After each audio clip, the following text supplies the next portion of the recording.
If you walked through a monastery garden in 800 AD or browsed a bustling London market in 1600, you would have encountered a fruit that looked like a small russet apple with an exposed bottom. It was tart when hard, sweet when soft, and absolutely essential to surviving the medieval winter. This fruit has a name so vulgar that Shakespeare made it the punchline of bawdy jokes, and a ripening process so strange that it must rot before you can eat it. This is the story of the Medlar, Mespalis germanica. It is the fruit that fed Charlemagne's empire, inspired Chaucer's metaphors for aging, and then quietly vanished from the American orchard. Welcome to Ancestral Yields. If you want to grow a garden that connects you to 1,000 years of forgotten food culture, hit that like button and subscribe. Let's unearth the open-arse. To understand the gravity of this plant, we have to look at how deeply it became woven into the fabric of European civilization. The story begins around 700 BC when the medlar was introduced to ancient Greece. The Greek naturalist Theophrastus wrote about medlars in 300 BC, describing their cultivation and use. By 200 BC, the Romans had adopted the medlar with enthusiasm, transporting it throughout their empire. Wherever Roman soldiers marched, medlar trees followed, planted in military camps, villa gardens, and monastery courtyards from Britain to the Black Sea. The medlar was perhaps most revered during the reign of Charlemagne in the early 9th century. Around the year 800 AD, the Holy Roman Emperor issued the Capitulaire de Villiers, a comprehensive land management decree that regulated every aspect of his imperial estates. Chapter 70 of this document contains a list of 94 plants that were mandated to be grown in every royal garden across the Frankish Empire. The medlar appears as number 78 on this list, wedged between service trees and peaches. This was not a mere suggestion. It was imperial law. Every estate from Germany to northern Italy was required to cultivate medlar trees to ensure a steady food supply for the court, the army, and the population at large. The Capitulaire de Villiers was essentially Charlemagne's blueprint for food security, and the medlar was deemed vital enough to be included alongside apples, pears, and grapes. By the medieval period, the medlar had become a staple of European cuisine and medicine. Monasteries across Europe cultivated medlars in their cloister gardens. The famous plan of St. Gall, a 9th century architectural blueprint for the ideal monastery, depicts medlar trees in the orchard cemetery. Medieval physicians prescribed medlar preparations for digestive complaints. The unripe fruit, high in tannins, was used as an astringent to treat diarrhea and dysentery. The medieval medical text Regimen Sanitatis from the 12th century instructed that medlars had special properties. They could stop loose bowels while simultaneously promoting urination. This dual action made medlars a prized medicinal fruit. The hard, green fruit was boiled into a decoction that stopped diarrhea, while the soft, bled fruit acted as a gentle laxative. It was nature's adjustable digestive remedy. The medlar reached peak popularity in England during the 1600s. It was as common in Tudor and Elizabethan orchards as apples and pears. The fruit appears 5 times in Shakespeare's works, always with a mischievous, knowing wink. In Romeo and Juliet, Mercutio taunts Romeo with one of the most famous medlar references in literature. He says Romeo will sit under a medlar tree wishing his mistress were that kind of fruit, the kind that maids call medlars when they laugh alone, an open-arse. Shakespeare wasn't being particularly creative here. He was repeating a nickname that had been in use for centuries. The term open-arse first appears in Old English in the 10th century, referring to the medlar's distinctive appearance. The fruit has a large, spreading calyx at the bottom that gives it the look of, well, exactly what the name suggests. In France, it was called cul de chien, which translates to dog's bottom. In England's southwest, country folk called it monkey's bottom or granny's arse. Writers across the centuries used the medlar as a metaphor for decay, aging, and lost virtue. In the Canterbury Tales, Chaucer wrote in the Reeve's prologue that old men are like medlars.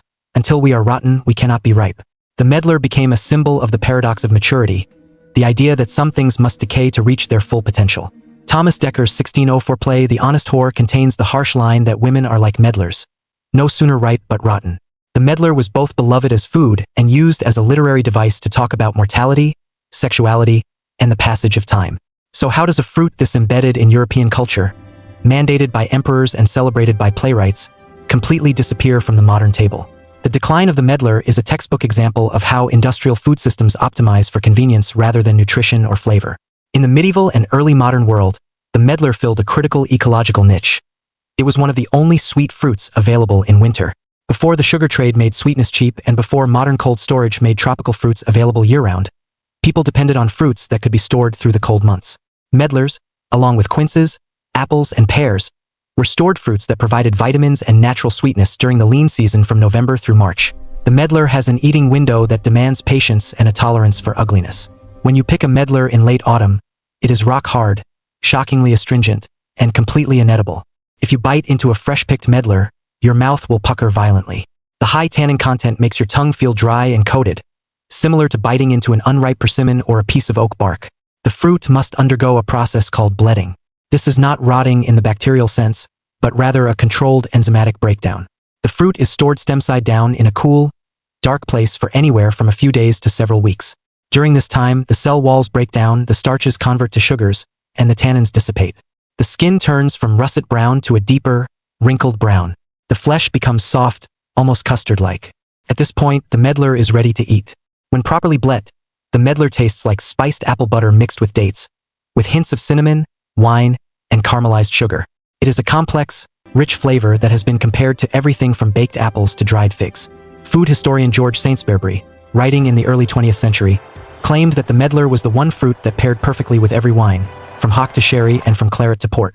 But to the modern eye, a blet medlar looks revolting. The brown, wrinkled skin and the soft, mushy texture resemble something that should be thrown in the compost, not eaten. And therein lies the problem.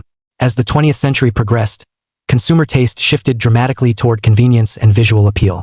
The food industry standardized around fruits that could be eaten immediately, looked perfect on a shelf, and traveled well. Apples were bred to be larger, redder, and crunchier. Peaches became sweeter and fuzzier. Cherries were bred for firmness and size. The medlar, which required weeks of waiting and looked like decay incarnate when ready to eat, could not compete. Additionally, the rise of cheap sugar eliminated the need for naturally sweet winter fruits.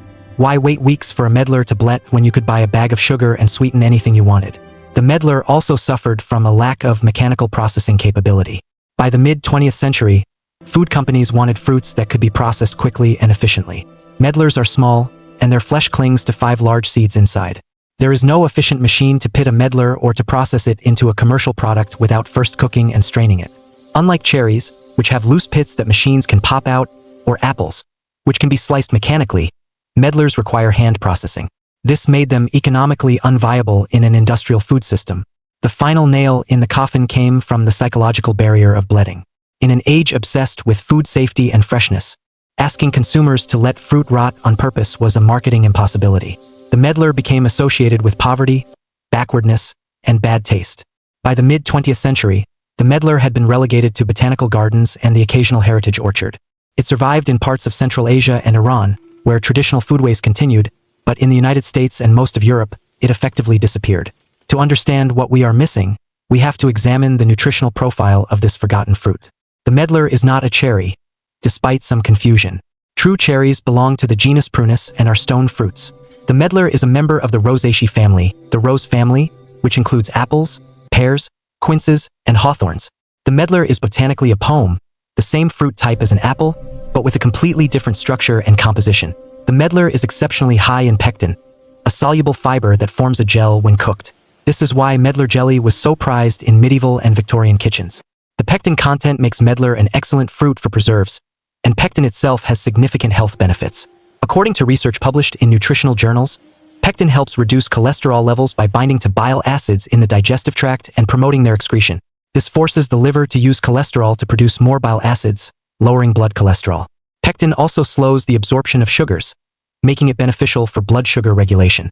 It acts as a prebiotic, feeding beneficial gut bacteria and supporting digestive health. The medlar is rich in polyphenol, particularly phenolic acids and flavonoids. A 2024 review published in the journal Food Science documented that medlars contain significant amounts of these antioxidant compounds, which have anti-diabetic and anti-inflammatory properties. Studies have shown that polyphenol in medlar inhibit alpha-glucosidase and alpha-amylase, enzymes involved in carbohydrate metabolism. By slowing the breakdown of carbohydrates into sugars, medlar polyphenol can help regulate blood sugar spikes after meals, making them potentially useful for diabetes management. The fruit is an excellent source of vitamin C. Research comparing medlar cultivars found that the vitamin C content ranges from 70 to over 100 milligrams per 100 grams of fruit, depending on the variety and ripeness. That is significantly higher than the 53 milligrams found in the same amount of orange. The medlar delivers more than double the vitamin C of citrus, and it does so in a temperate climate where oranges cannot grow. For medieval Europeans facing long winters with limited fresh food, the medlar was a vitamin C powerhouse that helped prevent scurvy. The medlar is also rich in carotenoids, including beta-carotene and cryptoxanthin, which the body converts into vitamin A. These compounds support eye health, immune function, and skin health. The fruit contains B vitamins, particularly B1 thiamine and B2 riboflavin, which are essential for energy metabolism and nervous system function. The mineral content includes calcium, potassium, magnesium, and iron, all of which contribute to bone health, cardiovascular function, and oxygen transport in the blood. Traditional medicine systems have long recognized the medicinal value of medlar. In Iran, where the fruit is still cultivated and consumed, medlar is used to treat high blood pressure, support heart health, and aid digestion. The leaves are brewed into a tea that is believed to help with kidney stones. The bark contains anti-inflammatory compounds. Medieval herbalists prescribed medlar for stomach ailments, internal bleeding, and fever. Modern research is beginning to validate some of these traditional uses. Studies have identified antibacterial, anti-inflammatory, and neuroprotective properties in medlar extracts. But the medlar did not disappear everywhere. While the West abandoned it for convenience, parts of the East kept it for tradition. In Turkey, Iran, and the Caucasus region, the medlar never lost its status. It is still sold in markets, eaten fresh with salt to balance the tartness, and used in traditional dishes. In Iran, it is called zalzalak and is considered a valuable medicinal fruit. The persistence of medlar cultivation in these regions is a reminder that food value is cultural, not just biological. When a culture maintains its food traditions, even fruits that require patience and skill remain viable. For the American gardener, the medlar solves one of the most frustrating problems of growing fruit: pests. If you have ever tried to grow apples, cherries, or peaches in the eastern United States, you know the constant battle against insects and fungal diseases. Codling moth, plum curculio, cherry fruit fly, brown rot, fire blight. The list goes on. You have to spray constantly, and even then, you often lose a significant portion of the crop. The medlar is virtually immune to all of these pests. It is rarely bothered by insects, and it shows excellent resistance to fungal diseases. This makes it an ideal low-maintenance fruit tree for organic growers or anyone who wants fruit without the chemical warfare. The medlar is incredibly hardy, thriving in USDA zones 4 through 8. It can handle temperatures down to -30 degrees Fahrenheit, -34 degrees Celsius. It grows well in a wide range of soils, though it prefers well-drained, slightly acidic to neutral soil. It is tolerant of heavy clay soils that would kill many other fruit trees. The medlar is also drought-tolerant once established, making it suitable for regions facing water restrictions. The tree itself is ornamentally attractive. It blooms late, in May or June, producing large white or pale pink flowers that resemble wild roses. The fall foliage turns brilliant shades of gold, orange, and red before dropping.